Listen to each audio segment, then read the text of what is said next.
వారే నాంది పలకాలి. కొర్నేలి తన ఇంటికి పోగు చేశాడు, తన ఇంటిలోకి పోగు చేశాడు మొత్తాన్ని, స్నేహితుల్ని, శ్రేయభిలాషుల్ని, బంధువుల్ని మొత్తాన్ని ఒక పెద్ద గుంపును రెడీ చేశాడు. ఆ ఇంటినే అన్యుడు తన ఇంటినే ప్రార్థనా మందిరంగా మార్చేశాడు. పేతురు వచ్చి వాక్యం చెప్పాడు, పరిశుద్ధాత్మ అభిషేకం కుమ్మరింపబడింది. మీరు ఊహించండి, ఆత్మతో నింపబడ్డ వారందరూ రక్షించబడి ఉంటారా, పడుంటారా?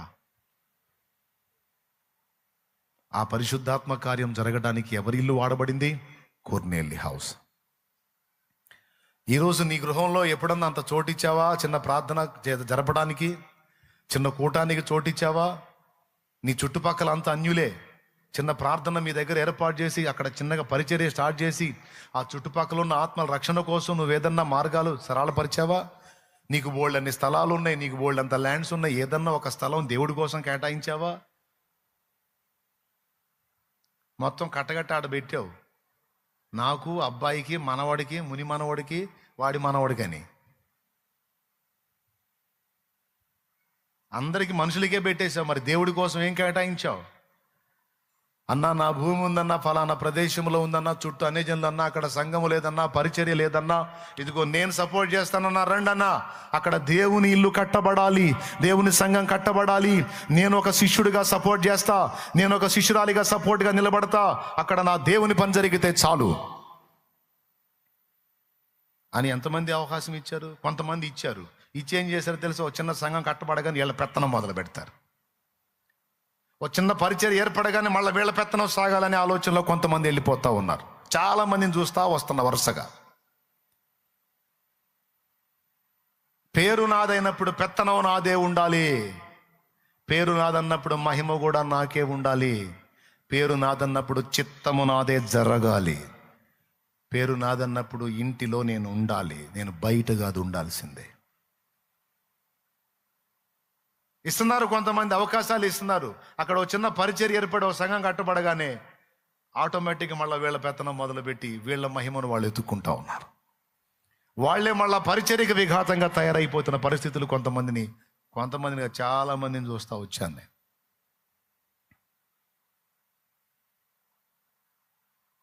నీ ఇంట ఒకవేళ దేవునికి స్థలం ఇస్తే, లేదా నీ స్థలము దేవునికి కేటాయిస్తే దాని జోలికి నువ్వు రాకూడదు. మళ్ళా దాని మీద నీ పెత్తనం కానీ, అందరూ నన్ను గుర్తించాలన్న ఆరాటం కానీ, అందరిలో నేను ప్రశంసింపబడాలని కానీ, లేకపోతే నేను ఇంత చేస్తే కనీసం నన్ను తలుచుకోవట్లేదని కానీ అసలు ఆ ఊసే ఉండకూడదు. ఎందుకంటే నువ్వు దేవుని నిమిత్తం, దేవుని కోసం, దేవుని ప్రేమించి చేసావా పని. మళ్ళీ నువ్వు ఎట్లా నీ మహిమను ఎత్తుకుతాను? అందుకే ఎవరైనా ఏదైనా కేటాయిస్తే దన్మని పరిగెత్తను నేను. అది లక్షలదైనా కోట్లదైనా లెక్క చేయను. ముందు వాళ్ళ మైండ్ సెట్ ఏంటనేది ముందు ఎక్సర్సైజ్ చేస్తా. వాళ్ళ సైకాలజీ ఏంటి, వాళ్ళ స్టెబిలిటీ ఎంత, వాళ్ళ నాణ్యత ఎంత, వాళ్ళ నీతిమత్వం ఎంత, వాళ్ళ దేవుణ్ణి ప్రేమించింది ఎంత, అది ముందు వెతికి నేను పెట్టిన పరీక్షలో వాళ్ళు పాస్ అయితే వాళ్ళు ఇచ్చింది నేను ముడతా, అది దేవునికి కేటాయిస్తా. వాళ్ళు నన్ను పరీక్షించడం కాదు, నన్ను వెతికి నాకు ఇవ్వటం కాదు, నాకు ఇవ్వాలని ముందుకు వచ్చిన వాళ్ళని నేను టెస్ట్ చేస్తా. వాళ్ళు జన్యునా లేకపోతే ఏంటి, వాళ్ళ నాణ్యత ఏంటి అనేది వెతికి అందులో నిగ్గు తేలితేనే అందులో అడుగు పెడతాను నేను. నమ్మొచ్చు, పర్వాలేదు, నిజంగా విధేయత ఉంది అనుకుంటేనే. లేకపోతే ఇస్తాను అన్న నేను తీసుకోను, సలాం, పని చూసుకో అంట. పని చూసుకో. ఆకాశం మహాకాశాలు పట్టజాలని దేవుడు నా దేవుడు, గతి లేనోడు కాదు, దిక్కు లేనోడు కాదు. చిటికేస్తే జరిగిద్ది కార్యం. నువ్వు ఇచ్చేది నీ తాతలు 14 మంది వచ్చేస్తారు, నీ ముత్తాతలు 14 మంది వచ్చేస్తారు. ఇచ్చి నిజాయితీగా దేవుని కొరకు కేటాయిస్తే ధన్యుడివి, ధన్యుడు. లేకపోతే పో, బతుకుపో, కట్టుకొని ఊరేగు. 6 అడుగుల చోటు తప్ప గజం కూడా రాదు నీతో పాటు. పెట్టడానికి గుంట్లో పెట్టడానికి 6 అడుగులు తప్ప ఏ ఎకరం రాదు, ఏ 10 ఎకరాలు రాదు. స్తోత్రం, హల్లెలూయా. అంతేనా? పేరు నాదన్నప్పుడు చిత్తం నాదే జరగాలి. ఇచ్చావా అంత చోటు, ఇచ్చావా అంత స్థానం నీ ఇంట? అన్ని జనులు చుట్టూ, అన్ని జనులు చిన్న ప్రార్థనా బృందం స్టార్ట్ చేసావా? శిష్యురాలివా నువ్వు, శిష్యుడివా నువ్వు? చిన్న గుంపును ప్రభావితం చేసావా? నువ్వే పడతాలు లెగుస్తా, లోకస్తుడివే లోకస్తురాల్లాగా పడతాలు లెగుస్తా, పడతాలు, ఈ బతుకంతా ఇంతే తెల్లారుతుంది. ఒక ఆర్డినరీ విశ్వాసలాగా నువ్వు ఎప్పుడు శిష్యుడు అవుతావు, ఎప్పుడు శిష్యురాలి అవుతావు, నువ్వు ఒక మెట్టు ఎప్పుడు ఎక్కుతావు, నువ్వు ఆత్మలో బలం ఎప్పుడు పొందుతావు, నువ్వు నీ కుటుంబము నీ సమాజానికి కేంద్రంగా దీవెనగా యేసు నివసించేటువంటి నివాస స్థానంగా ఎప్పుడు మారతావు. సంవత్సరాలు ఖర్చు అయిపోయినాయి. ఇక ఉన్నదే చిన్న జీవితం అయితే అందులో సగం పోయింది, కొంతమందికి 30 పోయింది, కొంతమందికి 25 పోయింది, కొంతమందికి ఉన్నది ఏడిసింది కొద్దిగా. ఈ కొద్దిగా ఎప్పుడు చేస్తామో తెలియదు. అదంతా జరగక ముందే చేయగలిగినంత చేసి వెళ్ళాలి అక్కడికి. చచ్చిన తర్వాత మళ్ళీ ఇంకో జన్మ ఉందా? చచ్చిన తర్వాత మళ్ళీ ఇంకో జీవితం ఉందా? చచ్చిన తర్వాత మళ్ళీ నీకు ఇంకో లైఫ్ ఇచ్చి ఇంకోసారి చేసి రాయా సేవ అనే ఛాన్స్ ఉందా? లేదు. అదంతా ఇక్కడ ఉన్నప్పుడే. ఇది దాటిపోయామంటే ఇంకా లేదు అవకాశం.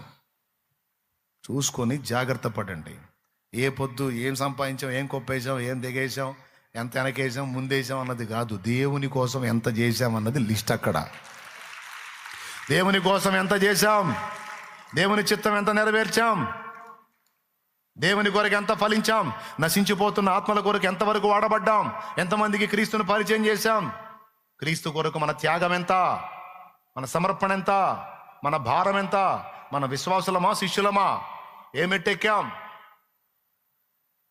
యేసయ్య ఇంట్లోనే ఉన్నాడా, బయటికి వెళ్ళాడా?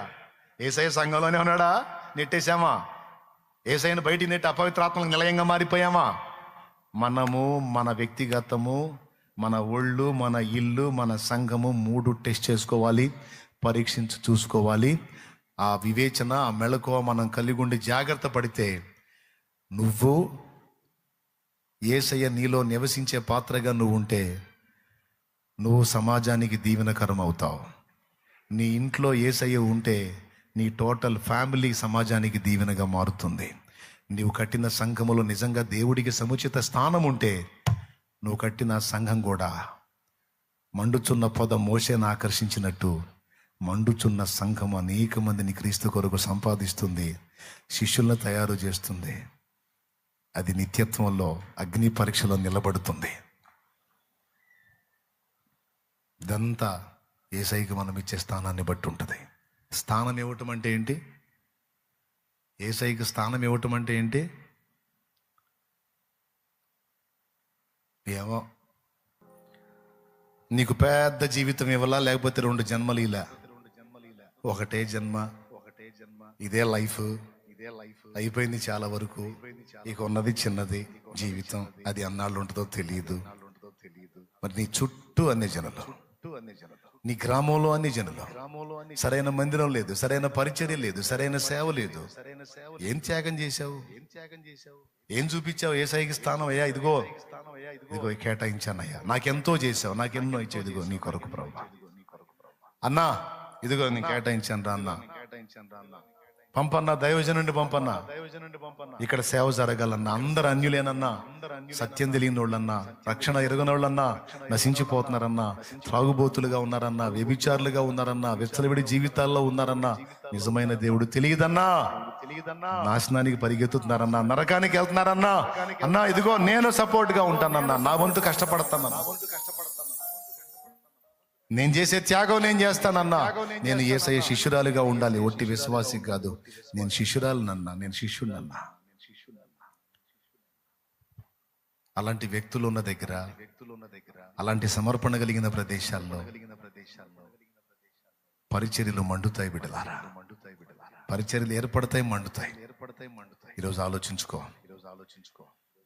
3 విషయాలు చెప్పాను. యేసయ్య మన నివాసంలోకి వస్తే ఏం జరిగిద్దో చెప్పాను. రెండవది, ఎందుకు మనల్ని శ్రమలకు అప్పచెప్తాడో ఆ కారణం చెప్పాను. ఆయన మనల్ని ప్రేమించే తండ్రి. మనం శాపగ్రస్తులుగా, రోగులుగా, దరిద్రులుగా, నిందాస్పదంగా మనం బతకటం ఆయనకి ఇష్టం లేదు. మన పిల్లలు ఆశీర్వాదకరంగా ఉండాలని మనం ఎట్లా ఆశిస్తాం, అంతకంటే డబల్ ఆయన ఆశిస్తాడు. కానీ అవసరాన్ని బట్టి మనల్ని బ్యాలెన్స్ చేయడానికి కొన్ని శ్రమలకు మనల్ని అప్పగిస్తాడు తప్ప మన మీద పగబట్టి కాదు. మనం సిద్ధపరచబడినప్పుడు ఆ సమస్యల్ని ఉంచమన్నా ఉంచడు, ఆమేన్, తీసేస్తాడు. మూడవది, దేవునికి సముచిత స్థానం అంటే ఏంటి, దేవునికి దక్కవలసినవి ఏంటి అనేది కూడా నేను మీకు అందించాను. సరి చేసుకుందాం, దిద్దుకుందాం. ఒక ఆర్డినరీ విశ్వాసలాగా మనం ఉండొద్దు. శిష్యురాలిగా మారదాం, శిష్యుడిగా మారదాం. ప్రభు యేసుని శిష్యుడనై ప్రభు ప్రేమలో పాదుకొని లోకములో పరిశుద్ధుని ప్రేమ కదా. ప్రభు యేసుని శిష్యుడనై ప్రభు ప్రేమలో పాదుకొని ప్రకటిల్తును లోకములో పరిశుద్ధుని ప్రేమ కదా.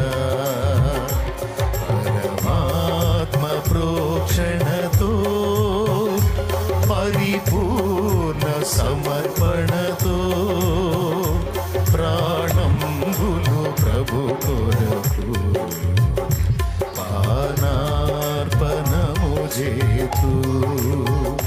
ప్రాణంబులు ప్రభు కొరకు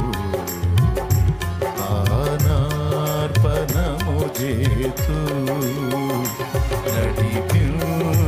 నడిపించునావా నడి సంద్రమున దేవా నవ జీవన మార్గమున నా జన్మ తరింప. నవ జీవన మార్గమున నా జన్మ తరింప.